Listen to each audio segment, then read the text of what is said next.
Nós estamos na série chamada Atos, uma série que nos convida a olhar para o nascimento da igreja e olharmos para os primeiros passos da igreja cristã e assim crescermos, aprendermos mesmo com aquilo que nós hoje, na igreja moderna, ou a igreja no sentido mais amplo da palavra, né, uma igreja pós-moderna, né, ou modernidade tardia, como alguns têm falado, como que nós hoje, no século 21, podemos olhar para a igreja de Atos, para o nascimento da igreja, e nós podemos repensar, ressignificar os nossos caminhos hoje. Tanto nós como igreja, como grupo de pessoas, como também nós como indivíduos que congregam em uma igreja, como cristãos que participam em uma igreja, como nós que queremos ou que desejamos ser igreja, que queremos viver igreja. O que Atos realmente quer nos posicionar, nos abençoar? Ou até melhor, de vez em quando, essa semana, a gente passa algumas semanas com algumas lutas, com algumas batalhas, ou até com algumas vitórias, com algumas conquistas. De que forma que o nascimento da igreja pode nos auxiliar também a viver o dia a dia? Exatamente. Você sabia que o mesmo Deus que nos reúne no domingo para adorá-lo, é o mesmo Deus que envia o seu povo para continuar adorando a Ele durante a semana? Por isso que nós estamos vendo aqui, é a história do povo de Deus na vida ordinária, vivendo eventos extraordinários, sobrenaturais, mas e o dia a dia da igreja? De que forma que o dia a dia da igreja de Atos pode abençoar e nos ensinar a viver também aqui hoje em nosso dia a dia. Amém? Quem está comigo, diz amém. Texto aberto, então, Bíblia aberta, se possível, se você conseguir ficar com a Bíblia aberta, anotando até o final, para que você possa ser também um crente bereano, de olho no texto, amém? Porque o que nos alimenta nessa manhã não é qualquer outra coisa, senão a palavra de Deus. Estamos juntos? Que Deus nos abençoe, meus irmãos, do verso 1 ao 31. Agora vamos ouvir essa história como uma narrativa, e vamos ouvir isso realmente como um fato e tentar mergulhar nessa história juntos. Em nome de Jesus. Palavra de Deus para nós nessa manhã. Atos 4, verso 1 ao 31. Enquanto Pedro e João ainda falavam ao povo, chegaram os sacerdotes, o capitão do templo e os saduceus, ressentidos porque os apóstolos estavam ensinando o povo e anunciando em Jesus a ressurreição dentre os mortos. Prenderam Pedro e João e os recolheram ao cárcere até o dia seguinte, porque já era tarde. Porém, muitos do que ouviram a palavra creram, subindo o número desses homens a quase 5.000. No dia seguinte, as autoridades, os anciãos, os escribas se reuniram em Jerusalém com o sumo sacerdote, o Anás, com Caifás, João, Alexandre e todos os que eram de linhagem do sumo sacerdote. E colocando os apóstolos diante deles, perguntaram: com que poder ou em nome de quem vocês fizeram isso? Então Pedro, cheio do Espírito Santo, lhes disse: autoridades do povo e anciãos, visto que hoje somos interrogados a propósito do benefício feito a um homem enfermo e do modo como ele foi curado, saibam os senhores, todos e todo o povo de Israel que, em nome de Jesus Cristo, o Nazareno, a quem vocês crucificaram e a quem Deus ressuscitou dentre os mortos, sim, em seu nome, é que este homem está curado na presença de vocês. Este Jesus é a pedra que vocês, os construtores, rejeitaram. Mas ele veio a ser a pedra angular, e não há salvação em nenhum outro, porque debaixo do céu não existe outro nome dado entre os homens, pela qual importa que sejamos salvos. A verem a ousadia de Pedro e João, sabendo que eram homens iletrados e ocultos e incultos, ficaram admirados e reconheceram que eles haviam estado com Jesus. Vendo que o homem que havia sido curado estava com eles, nada tinham a dizer ao contrário. E, mandando-os sair do sinédrio, discutiam entre si, dizendo: que faremos com esses homens? Pois todos os moradores de Jerusalém sabem que um sinal notório foi feito por eles, e não podemos negar. Mas para que não haja maior divulgação entre o povo, vamos ameaçá-los, para não falarem mais neste nome a quem quer que seja. Então, chamando, ordenaram que de modo algum falassem nem ensinassem no nome de Jesus. Mas Pedro e João novamente responderam: os senhores mesmo julguem se é justo diante de Deus ouvirmos antes os senhores do que a Deus, pois nós não podemos deixar de falar das coisas que ouvimos e vimos. Depois, ameaçando-os mais ainda, os soltaram, não tendo achado como os castigar por causa do povo, porque todos glorificavam a Deus pelo que havia acontecido. Ora, o homem quem tinha sido operado esse milagre de cura tinha mais de 40 anos de idade. Então, uma vez soltos, Pedro e João procuraram os irmãos e lhes contaram tudo o que os principais sacerdotes e os anciãos lhes tinham falado. Ouvindo isto, unânimes, levantaram a voz a Deus e disseram: tu, soberano Senhor, fizeste o céu, a terra, o mar e tudo que neles há. Disseste por meio do Espírito Santo, por boca de Davi, nosso pai, teu servo. Porque se enfurecem os gentios e os povos imaginaram coisas vãs? Os reis da terra se levantaram e as autoridades se juntaram contra o Senhor e contra o seu ungido, porque de fato, nesta cidade, Herodes, Pôncio Pilatos, com gentios e gente de Israel, se juntaram contra o teu servo Jesus, a quem ungiste, para fazerem tudo o que a tua mão e o teu propósito predeterminaram. Agora, Senhor, olha para as ameaças deles e concede aos teus servos que anunciem a tua palavra com toda ousadia, enquanto estendes a tua mão para fazeres curas, sinais, prodígios, por meio do teu santo servo Jesus. Tendo eles orado, tremeu o lugar onde eles estavam reunidos, e todos ficaram cheios do Espírito Santo e com ousadia anunciavam a palavra de Deus. Vamos orar mais uma vez? Oh, meu Deus, que história maravilhosa. Oh, meu Deus, que história extraordinária. Oh, meu Deus, como a sua palavra é rica e preciosa. Nós pedimos que o Senhor capture a nossa atenção, o nosso coração e leve até a sua palavra. Tire os nossos olhos do pregador, do púlpito, da luz, do palco. E leve os nossos olhos ao texto e ao Cristo crucificado. E que o seu nome seja amado aqui em nosso meio. E que saiamos daqui mais parecidos com o teu Filho Jesus. E mais alimentados da sua santa palavra. Em nome de Jesus. Quem está comigo diz amém.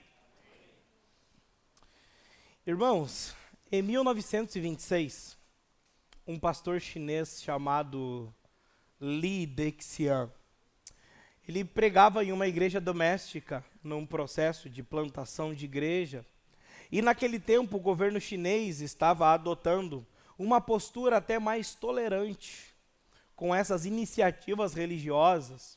Eles viviam um franco crescimento econômico e estavam com uma política estatal mais flexível com religiões alternativas à do Estado.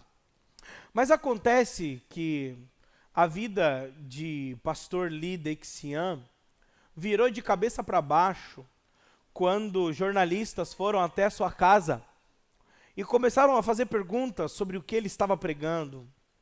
E de acordo com a matéria 7 de setembro, publicada na revista da Christianity Today, o ano 2000, o dia era 7 de setembro, ali é retratado que os jornalistas vão até a casa de Lee Dexian e ele, com suas simples palavras, mas com muita ousadia, ele começa a falar que existe um Senhor que vai além do Estado.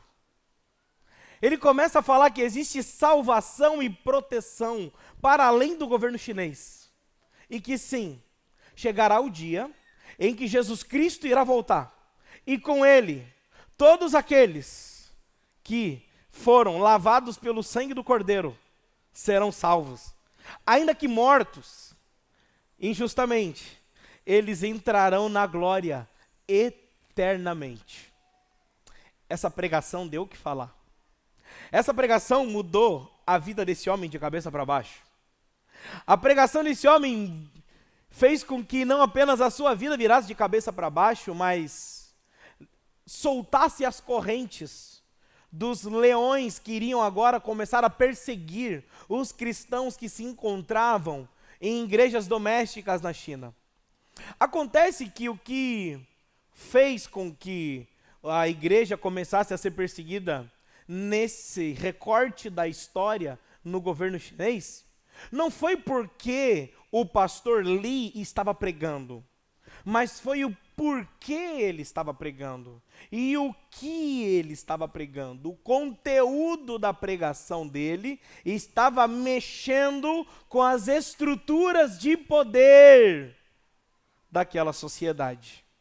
Em um dos seus julgamentos, depois de ter, como os jornalistas que escreveram sua biografia falam, que depois de ter sido espancado e praticamente com todas as suas costelas quebradas, perguntaram a ele: pastor, por que que você continua pregando mesmo depois de apanhar tantas vezes? Ele falou, abre aspas, como posso deixar de falar daquele que me salvou? Ele é real. Ainda que eu sofra, ele está comigo.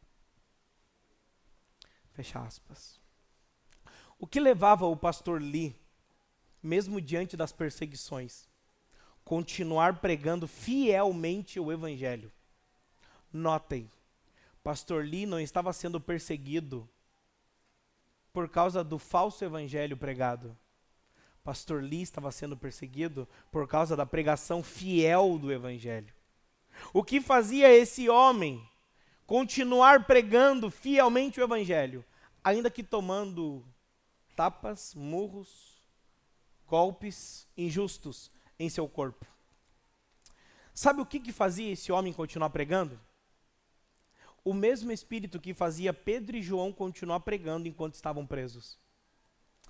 Nesses 31 versículos que nós lemos hoje, nós podemos dividi-lo em 3 partes. Quantas partes? 3. Do verso 1 ao 12, nós temos o retrato fiel aqui, da pregação fiel deles, e eles sendo interrompidos. Dos versos 13 até o verso 22, nós temos ali eles sendo reconhecidos porque andavam com Jesus. Interessante. Começaram a perceber eles, eu acho que eles andavam com Jesus. Eles não apenas falam como Jesus, mas eles andavam com Jesus. E dos versos 24 até o 31, é o grande final do primeiro episódio, de grandes episódios que nós vamos ter aqui no livro de Atos. Nós temos, sabe aquela série maravilhosa, onde tem várias temporadas? Aqui é uma temporada, é a primeira temporada da igreja. A igreja é recém-nascida. E aqui nós vamos terminar o primeiro episódio com uma grande notícia. Esses homens foram presos, não foram mortos, e foram soltos e libertados. Então, dos versos 23 ao 31, nós vamos ver eles sendo libertos e desejosos em se reunir com a igreja. E ali eles fazem a maior oração escrita e registrada no livro de Atos. Quem está comigo diz amém. É sobre isso que nós vamos falar hoje. De olho no texto comigo, vamos do verso 1 ao 12. O pastor não vai fazer a leitura, porque o pastor já fez a leitura, mas vamos entender o contexto do que está acontecendo aqui, do verso 1 ao 12 e também de todo o livro de Atos. Vocês lembram que Há poucas semanas atrás, nós pregamos o Atos, capítulo de número 2, o verso 47. E o que diz lá? Volte algumas páginas da sua Bíblia e abra comigo Atos, capítulo 2, verso 47.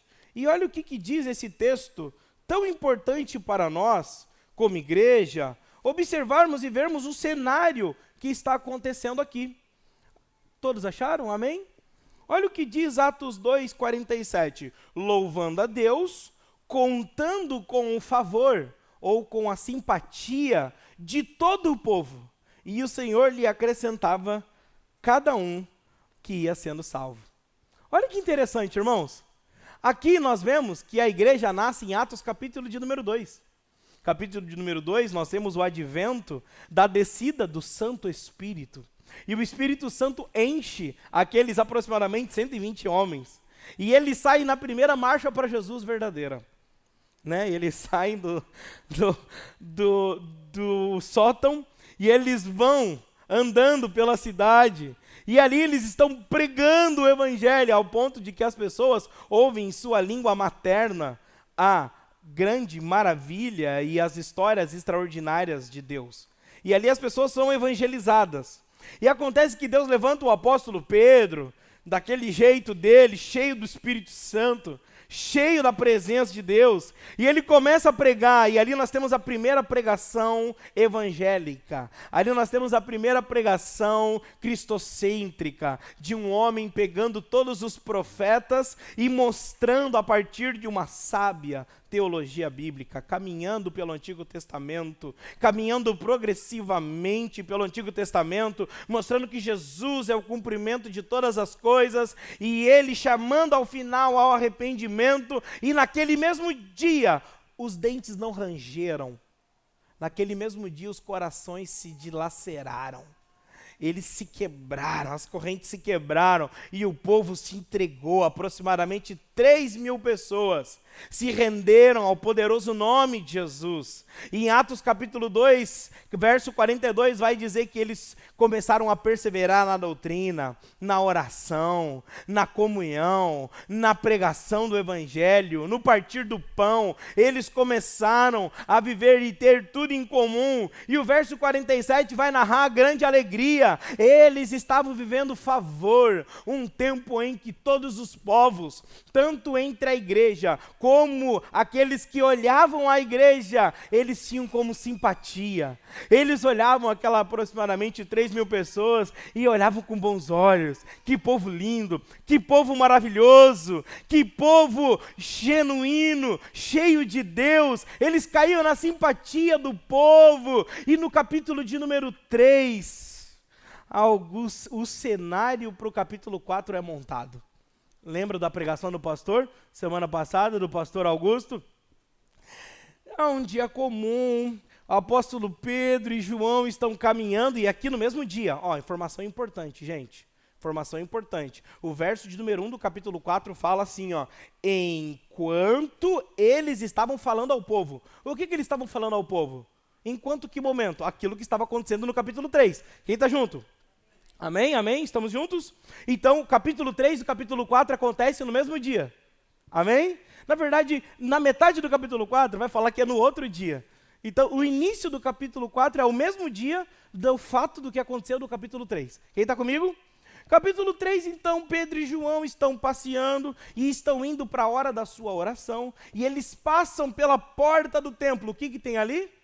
Um homem pedindo esmola. E um aleijado pedindo esmola. O que eles falam para esse homem coxo? Não tenho prata, eu não tenho ouro, mas o que eu tenho, eu lhe dou. Levante-se e ande.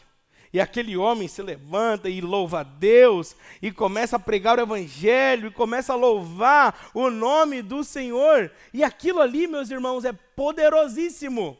E acontece que eles entram pela porta do templo, e eles vão até o pórtico de Salomão. E o pórtico de Salomão é como se fosse aqui, a estrutura do púlpito, que é o lugar destinado ao ensino, o lugar destinado às falas, pessoas que vinham com mestres para dar aulas, e eles vão ao pórtico de Salomão, e ali eles começam a anunciar o evangelho. E acontece, meus irmãos do céu, que daí é o combo perfeito de uma igreja saudável. verdadeiros sinais e maravilha acontecendo e uma pregação fiel evangélica acontecendo. Uma pregação saudável acontecendo. E acontece, meus irmãos do céu, que as pessoas começaram a ouvir aquela pregação.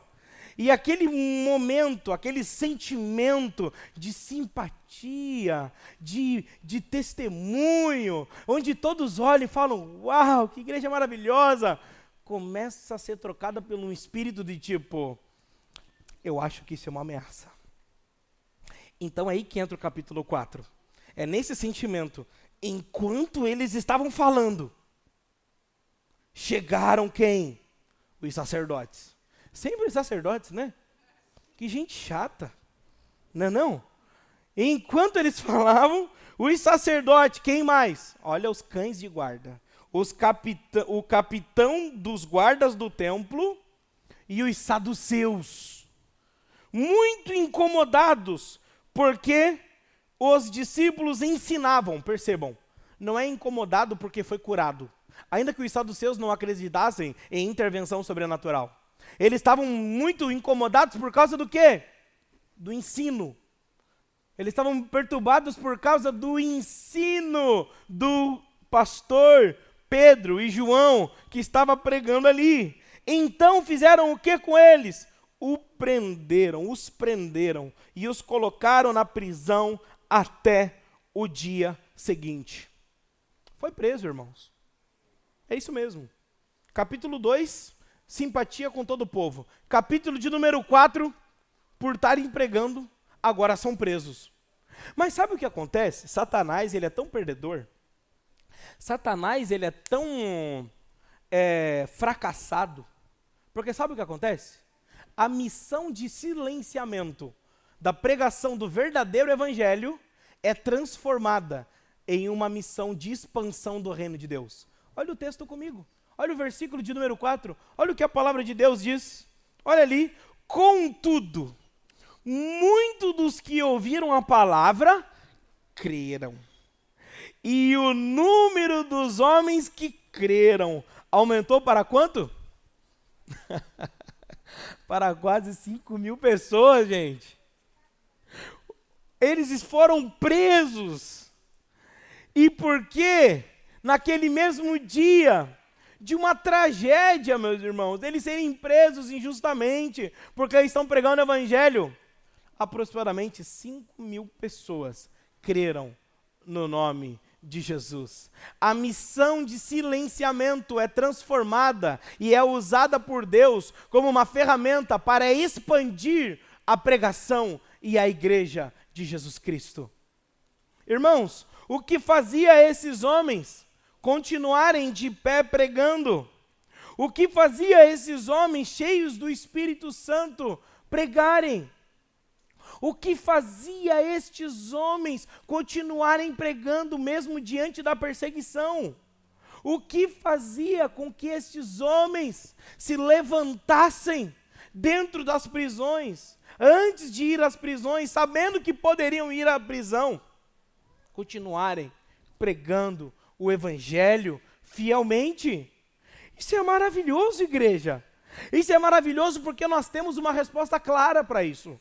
Só tem uma resposta do porquê que eles não eram lunáticos, porquê que eles não eram loucos, porquê que eles não eram dados à esquizofrenia religiosa. Não, esses homens eram sábios por optarem por continuar pregando o evangelho, mesmo diante da oposição. Só há uma explicação do porquê eles continuavam pregando, mesmo diante da oposição. E a resposta é porque eles andavam e andaram com Jesus. Eles haviam andado com Jesus. E Jesus deixou claro para eles. Jesus deixou claro para eles que se isso aconteceu com o seu mestre, também iria acontecer com seus discípulos. Acompanhem comigo, verso 13 ao 22. A gente avança para o segundo ponto. É por isso que eles continuam pregando. É por isso, meus irmãos, do verso 13 ao 22, o que nós temos ali? Nós temos ali o reconhecimento, observando a coragem de Pedro e João, e percebendo que eram homens simples, sem erudição, eles se admiraram e reconheceram que eles haviam haviam convivido com Jesus. Jesus estava na terra nesse momento? Não estava na terra. Mas eles andaram com Jesus enquanto Jesus estava na terra. E enquanto Jesus estava na terra, sabe o que Jesus disse para eles? Sabe o que Jesus disse para eles? Abra comigo aí Evangelho de João, capítulo 15. Ó, o meu lado direito aqui, o seu lado esquerdo, abre João, capítulo 15, 25. O meu lado esquerdo aqui, abre Evangelho de Lucas 12, do verso 11 ao 12. Estamos juntos? Do meu lado direito vai abrir João 15, 20. E do meu lado esquerdo, o Evangelho de Lucas, capítulo 2, do verso 11 ao 12. Vamos começar aqui pelo Evangelho de João, capítulo 15 ao 20. A turma na direita que achou? Amém? Estamos juntos? Olha o que a palavra de Deus diz. Lembrem-se do que eu lhes disse. O servo não é maior do que o seu senhor. Se me perseguiram também, perseguirão vocês. Palavras de Jesus. Agora aqui do meu lado esquerdo, Evangelho de Lucas, capítulo 12, verso 11 e 12. Quem achou diz amém? Dá um forte amém, crente. Oh, glória, aleluia. Quando os levaram às sinagogas e perante os governantes e autoridades, não se preocupem com a defesa. Eita Jesus, né? Não se preocupem com a defesa, pois o Espírito Santo lhes ensinará naquela hora o que devem dizer. Gente, quando Jesus chamou esses homens para serem cristãos, Jesus olhou para eles e falou bem assim, ó: se você entregar a vida para mim, eu vou te tornar o maior empresário de sucesso. Se você entregar a vida para mim, você vai ser o homem mais incrível dessa terra. Se você entregar a vida para mim, seus filhos serão incríveis, serão educados, terão grandes conquistas na vida, você vai ter a família perfeita de margarina, você não vai sofrer dor, não vai sofrer acidente, você vai ser a pessoa mais incrível. Não é isso que Jesus falou? Por que a gente espera que isso aconteça com a gente e que Deus nos dê isso? Amém? Não é isso que Deus prometeu. Se você quer uma religião sem desconforto, o cristianismo não é uma religião para você. Não é. Se você quer uma religião que você não vai ser perseguido pela verdade, o cristianismo não é uma religião para você. Aliás, se você quer uma religião de conforto, você vai receber a anistia de ser levado enganosamente pelos próprios desejos. E você vai entender que os piores demônios nessa terra é viver uma vida onde todos os nossos desejos são realizados. A Bíblia diz que maldoso é o coração do homem. O fato é que a gente se sente confortável com aquilo que nos traz aceitação. Irmãos, esses homens haviam caminhado com Jesus. Esses homens estavam caminhando com Jesus, na presença de Jesus através do Espírito Santo.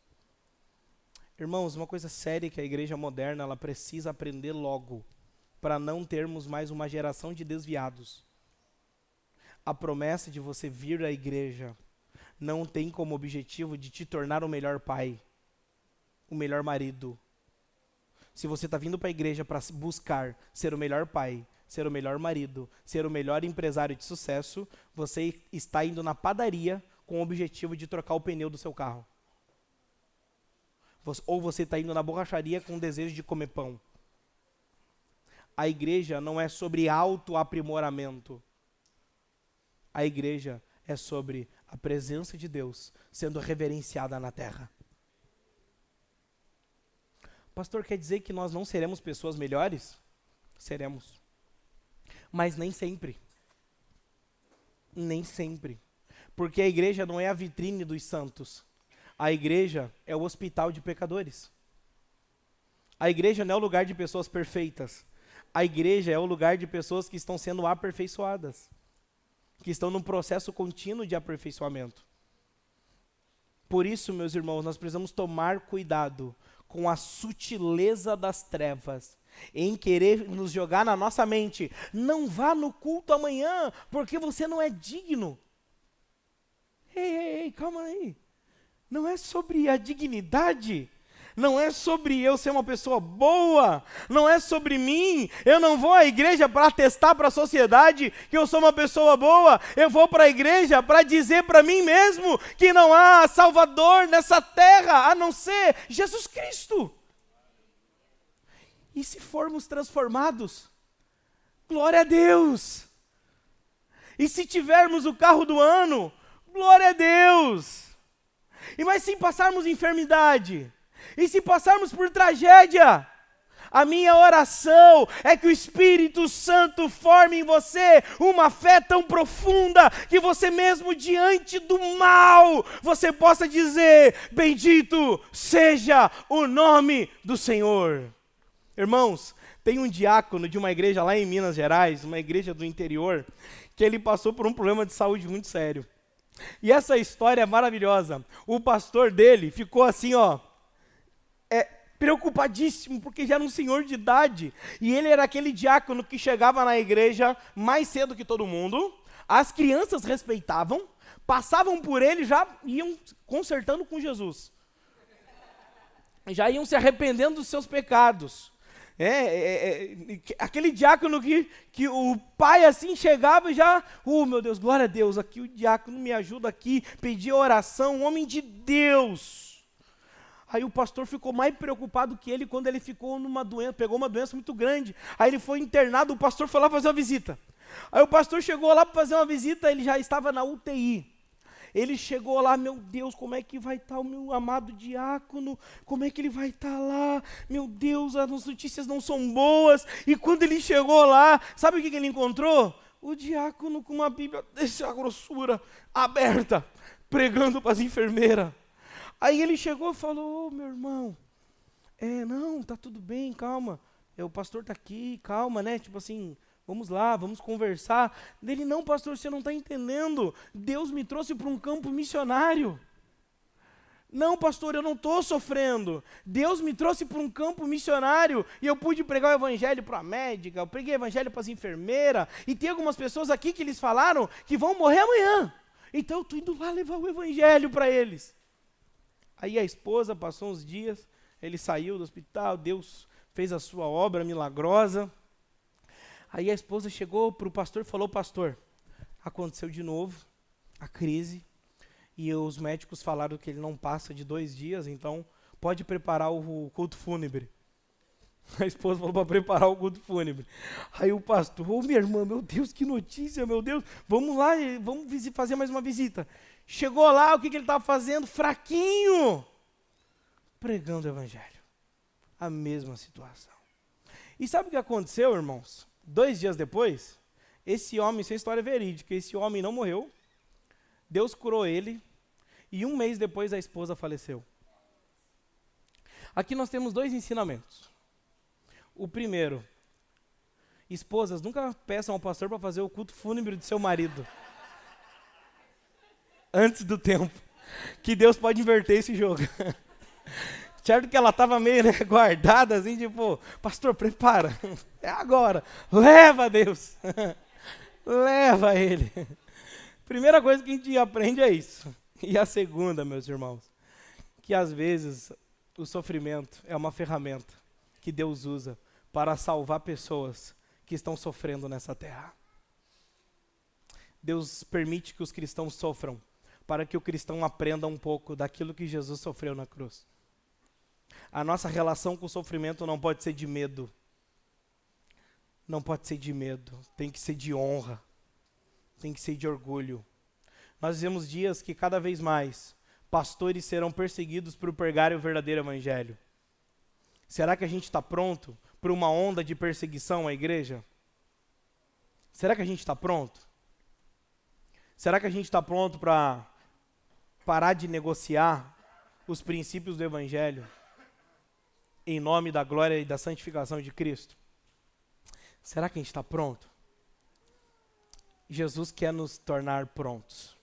É por isso que nós temos a parte 3. Olha comigo lá, os versos 23 ao 31. O que acontece quando eles são libertos? O que acontece ali, meus irmãos? Vamos do verso 23. Olha o que acontece. Essa parte aqui o pastor vai fazer a leitura, amém? Porque é uma oração muito bonita. Essa é a oração mais longa no livro de Atos. Eu acho que vale a pena a gente ler isso aqui. Amém? Estamos juntos? Depois de soltos, eles foram para os seus companheiros.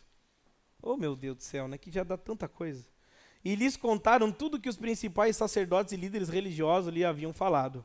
Ao ouvirem isso, todos juntos elevaram a voz a Deus, dizendo: Senhor, tu que fizeste o céu e a terra, o mar e tudo que neles há, que pelo Espírito Santo disseste pela boca do nosso pai Davi, teu servo, porque os gentios se enfureceram e os povos imaginaram coisas vãs, reis da terra levantaram-se e as autoridades aliaram-se contra o Senhor e contra o seu ungido, pois nessa cidade eles de fato se aliaram contra o teu santo servo Jesus, a quem ungiste. Não só Herodes, mas também Pôncio Pilatos, com os gentios, os povos de Israel, para fazer tudo o que a tua mão e a tua vontade predeterminara que fizeste. Agora, pois, ó Senhor, olha para as suas ameaças e concede aos teus servos que falem a tua palavra com toda a coragem, enquanto estendes as mãos para curar e realizar sinais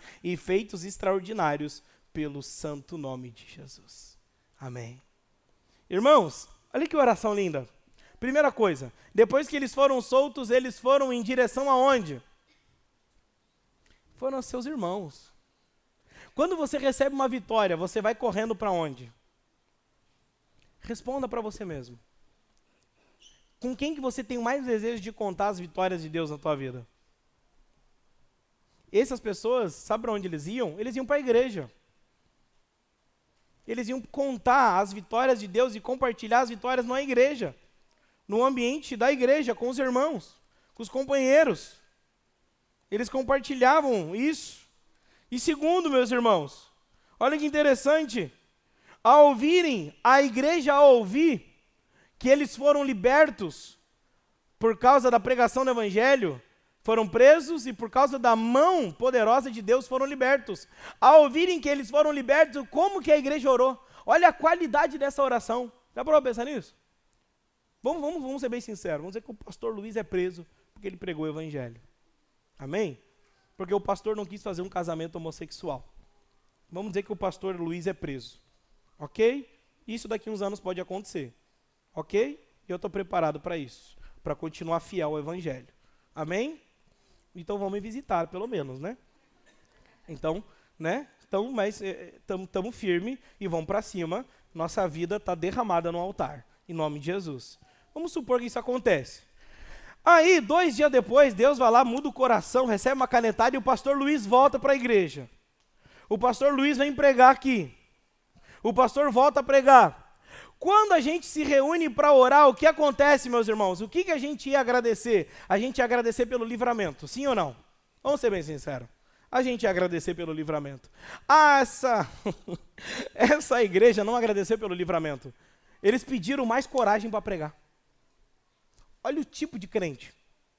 Olha o tipo de espírito que havia nessa igreja. Não é tipo, ai Deus, obrigado pelo livramento, tadinho dos apóstolos, não. É Deus, conceda mais coragem para pregarmos. E olha a qualidade teológica da oração desses irmãos. Eles, olha contra quem eles reconheciam enquanto a igreja era perseguida. Olha o que o texto diz.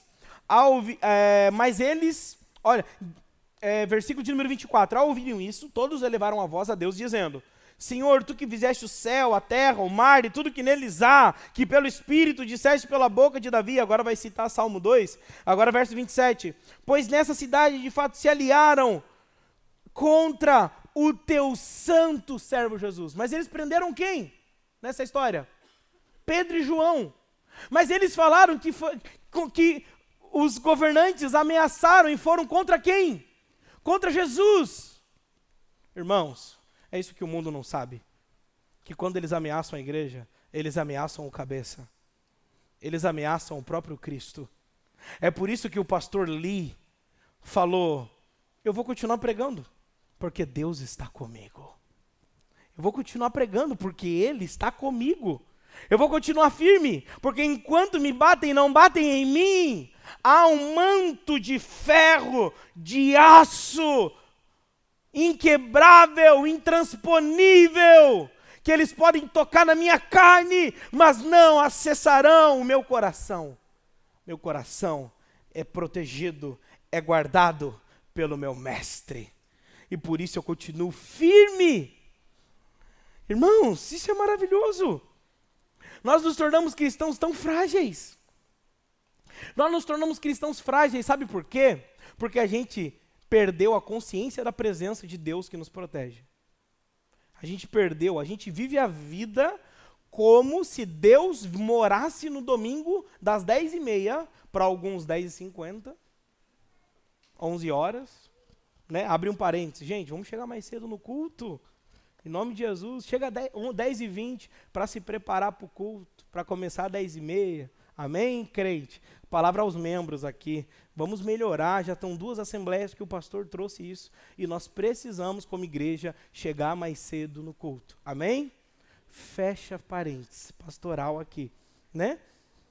Irmãos, a gente precisa ter a consciência da presença de Deus. A gente ter a consciência da presença de Deus, a gente precisa disso. Ter a consciência de que Deus está conosco, de que a presença de Deus é escudo, de que a presença de Deus é um manto que nos protege. Entenda uma coisa, Deus nos proteger não é Deus nos livrar, mas é Deus nos dar mais força para que em meio ao sofrimento a gente continue fiel e firme. O cenário que a gente deseja é de andar sobre as águas. Mas o que Deus fez com o povo de Israel foi passar entre o Mar Vermelho. Não foi por cima do Mar Vermelho, foi entre o Mar Vermelho. Eu estou aqui dentro do mar, mas eu não estou sendo tocado por nenhuma dessa situação. Essa situação não me mata, não me engole. Então, nós temos, em nome de Jesus Cristo, irmãos, assuma essa postura de filho de Deus. Nós temos uma presença de Deus disponível para nós nos apegarmos e nos mantermos firmes, mesmo diante das maiores perseguições. E sim, nós podemos sofrer perseguições por estarmos fazendo a coisa certa. Nem sempre fazer a coisa certa vai dar certo. Para esses homens, fazer a coisa certa foi resultado de prisão, foi resultado de perseguição. Mas nós, cristãos, e Deus está levantando um povo que vai fazer o certo, não porque dá certo, faz o certo porque quer honrar a Deus acima de todas as coisas. Que quer glorificar a Deus acima de tudo, que não anda pelos resultados. Irmãos, entenda uma coisa, a aceitação social não pode ser o termômetro de avanço do evangelho para nós. A relevância social não significa que a nossa igreja está indo bem ou mal. Não é pela quantidade de seguidores que uma igreja é boa ou ruim. Não é pela quantidade de curtidas que uma igreja é fiel ao evangelho ou não. Mas uma igreja é sinal de que uma igreja está avançando, é quando ela não negocia o evangelho de Jesus Cristo e ela continua abraçando os pecadores, confrontando o pecado, continua servindo a cidade ao mesmo tempo que confronta os ídolos dela. Ela serve a cidade confrontando os ídolos, e à medida que confronta os ídolos, serve a cidade. À medida que adora a Deus, diz ao mundo que nada nessa terra terá poder de fazer os nossos joelhos se dobrarem, se não for pelo nosso Rei Jesus. Irmãos, para fechar esse sermão, agora mais para o nosso coração pessoal. Como que você lida com a aceitação? Porque eu percebo que o nosso problema de se manter fiel ao evangelho é um problema também de coração, de aceitação. Como que você lida quando você não é a razão de um lugar? Como você lida quando a tua opinião não é tão importante? Como que você lida quando você não tem razão? Ou como que você lida quando você talvez não é aceito da forma como você gostaria? Irmão, nós precisamos pastorear o nosso coração e pedir para que Deus transforme o nosso coração, para que a nossa linguagem de amor mude, para que eu não me sinta amado quando sou aceito, mas que eu me sinta amado porque Cristo me salvou, porque eu já fui aceito em Cristo. Até quando nós vamos viver pela aceitação dos homens? E nós, como cristãos, nós precisamos tomar cuidado com isso.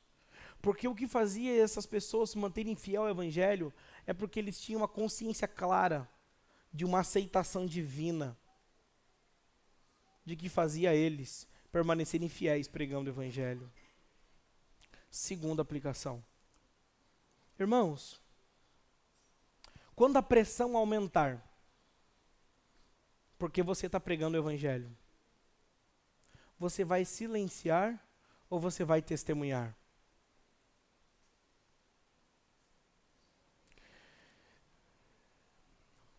Quando as coisas começarem a dar certo e você tiver um nome a preservar, você vai pensar primeiro no seu nome ou na pregação do Evangelho? O que você vai levar em conta? Quando a pressão aumentar, quando o nível, o caldo de perseguição aumentar, como que nós vamos nos portar? A aceitação social e a busca por relevância social não pode roubar de nós o espírito profético da pregação do verdadeiro Evangelho. Amém? Antepenúltimo, terceiro. Faz quanto tempo que você não evangeliza uma pessoa? Você não precisa responder agora. São perguntas para provocar um coração. Feche os olhos neste momento e tenta buscar na sua mente agora. Tenta buscar. A última vez que você falou de Jesus e evangelizou alguém. Tenta buscar. A última vez que você evangelizou, que você se preocupou em se falar de Jesus. Espírito Santo, eu oro em nome de Jesus, que o Senhor reacenda no nosso coração uma ousadia e um senso de urgência para pregarmos o Evangelho. Meu Deus, nos tornamos tão cômodos. Lutamos para vir ao culto, sendo que nós tínhamos que estar lutando para trazer pessoas ao culto, junto com a gente.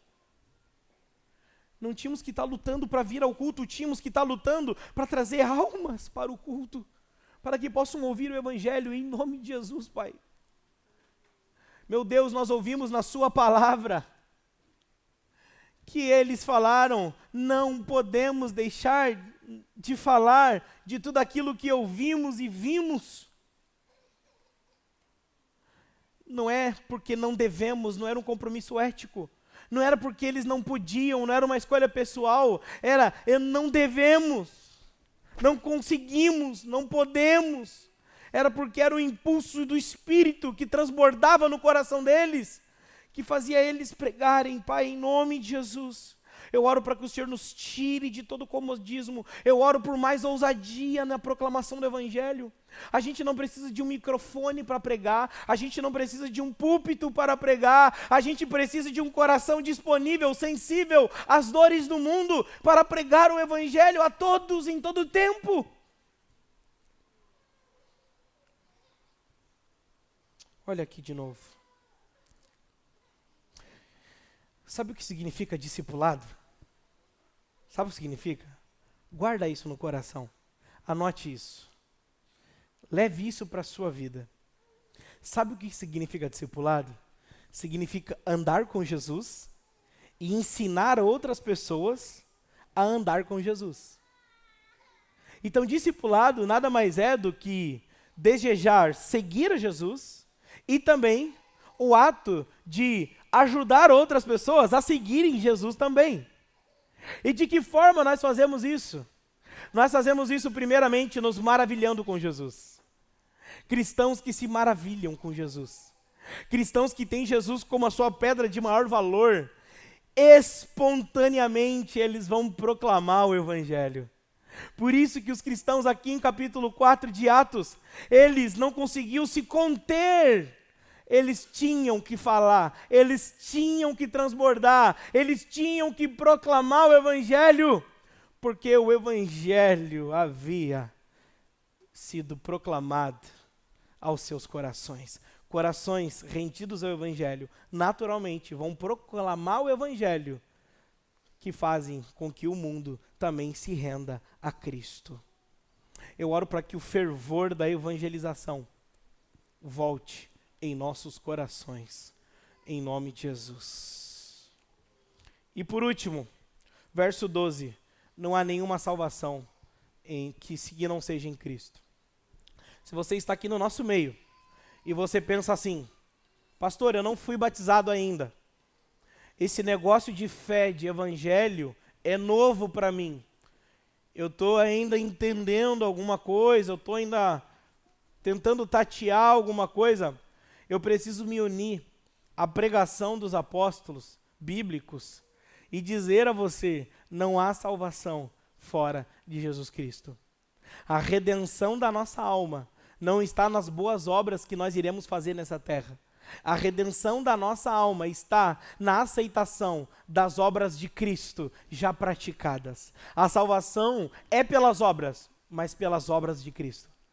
É pelas obras, mas a fé na obra de Cristo. E sabe qual é a obra de Cristo? Cristo Jesus, por você, meu irmão e minha irmã. Ele morreu na cruz. Ele é o cumprimento de todas as profecias do Antigo Testamento. Ele morreu na cruz e com a sua morte, ele matou o que te e o que me matava. Ele matou a morte eterna, sendo o sacrifício perfeito que apaziguou a justa ira de Deus. E ao apaziguar a justa ira de Deus, ele abriu um novo e vivo caminho para Deus, e agora este Deus, que de forma justa poderia nos julgar, agora de forma justa ele nos adota como filhos e nos chama para dentro da sua casa. Portanto, se você deseja entregar a sua vida a Jesus, confessar os seus pecados, se arrepender e reconhecer que somente Jesus Cristo é o único e suficiente Salvador da sua vida, ore comigo ao final. Reconheça isso com Jesus como seu Salvador.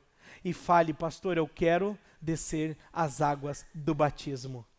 Porque o batismo é o lugar em que nós professamos publicamente que Jesus Cristo é o meu único e suficiente Salvador. Porque ao ser salvo, você ganhará uma nova família, que é a igreja de Jesus Cristo. Eu oro para que em nome de Jesus, esse sermão, esse recorte evangelístico aqui no final, seja uma base para você também pregar o evangelho, aonde você for. Vamos orar? Vamos ficar em pé então.